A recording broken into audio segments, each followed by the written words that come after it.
Welcome back, Cyril's GF, NFL Week 10. Guys, Antonio Gates, the old school jersey. Can't believe I fit into it again, but hey, just keep going. Keep the old clothes. You never know what might pop up again, but Hall of Fame tight end, fantastic. Okay, let's get into it here. What a Thursday nighter. 35-34 Ravens-Bengals. Joe Burrow and the offense is rolling. And it's time someone crowns the new king of wide receivers. That would be Jamar Chase. A little bit over Justin Jefferson and Tyreek Hill and all of them. This guy catches everything. This guy takes it to the house when there's no business for that to be a touchdown. He's fantastic. Ravens, but again, the Ravens are just loaded. Lamar doing his thing, and they pulled it off. Giants and Panthers. I think this is another London game, wherever it is, nobody cares. Pretty bad when you lose to Bryce Young and the Carolina Panthers. Shout out Chuba Hubbard, Canadian, running very well. They brought in Jonathan Brooks to be the number one. Chuba Hubbard is the number one. So good for him. Giants, you're on the clock.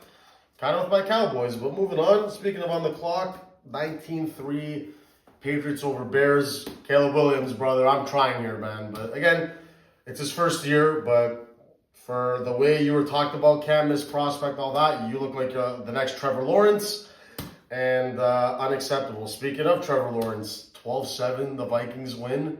And I know he wasn't playing, but Mac Jones had to be in there. He's hurt. Jacksonville's a disaster. I do not trust Sam Darnold. Another 3 picks. He's terrible. He's a bust. It wasn't just the Jets. Vikings, I think, are a playoff team, but dead out in the first round. Bills and Colts, 30-20. Josh Allen, not his best statistical day, but finding ways to win. It's the Colts. Like I told you guys, these teams that are irrelevant, I'm not wasting a lot of time on it. Monday Nighter just finished a little while ago. It's 1 a.m. Had a day, beautiful lady, and I'm still here fucking pumping out content for you guys. It's dedication. So, 49ers, Buccaneers. Baker Mayfield, one of the best plays. Nick Bosa, get off of me, 4th down to tie it up. But again, the power of the 13, and this one hurts me because I've been so right about Brock Purdy. Number 13, he just makes the accurate throws. The one to Pearsall to the house. This guy's had injuries on defense, injuries on offense. Steadied the ship, 4-4. Now they're going to be 5-4. The Cardinals might have something to say about the division, but again, San Francisco 49ers, always a tough out. The Eagles, the Niners, the Lions, we know what it is at the top. Keeping it moving. Speaking of the top, 9-0 Chiefs stay undefeated. 16-14 over the Broncos. Bo Nix playing very well, playing within himself. It comes down to a blocked field goal at the end. Guys, everyone that says it's rigged, can we stop with this? There's moments in calls you can say, oh, Vegas was there, but I really don't think that's one of them. Good for the Chiefs, finding ways to win. That's what they do. D-Hop fitting in nicely. Good for him. Speaking of fitting in nicely, 28-27 Steelers over Commanders. My boy Baldy, all you Steeler fans, what I tell you, Justin Fields can't throw. He's younger and he can run, but Russ has the better accurate deep ball. He's got them believing. George Pickens. They brought in Mike Williams to be the number 2 and pay dividends. Nice touchdown, a little over-the-shoulder teardrop, and they get the victory. Jaden Daniels continues to roll along, Rookie of the Year, looking great, but they take the L. Falcons and Saints. Saints, weird team, 20-17. Valdez-Scantling, this guy's been on every team except the Cowboys. Made another big play. This is why you can't trust Kirk Cousins, can't trust his division, period.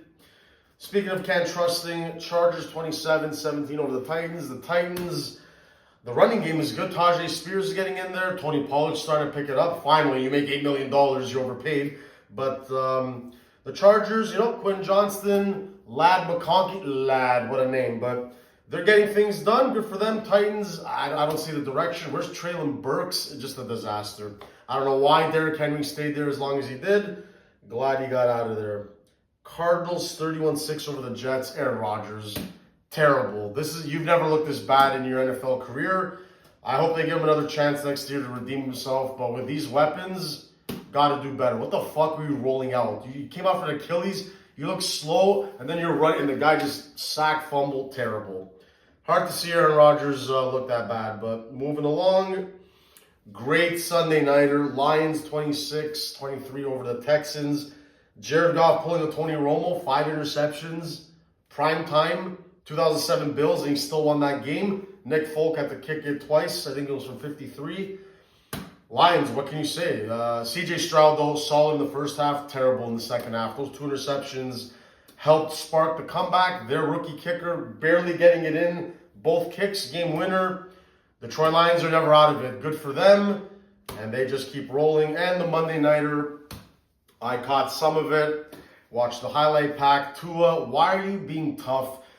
Again, putting yourself a little bit in harm's way too much again. But again, clean game. They get an interception, but 23-15 over the Rams. The Rams, like I said, guys, no one takes them seriously without Aaron Donald. You're not going to get the best of Cooper Kupp anymore. I told everyone that Super Bowl run, those years, that's the best of him. So I just don't see it. Kyron Williams, solid running back, Notre Dame, but Matthew Stafford, pretty good, but inconsistent. They won their Super Bowl. It is over for them, and we're on to Week 11.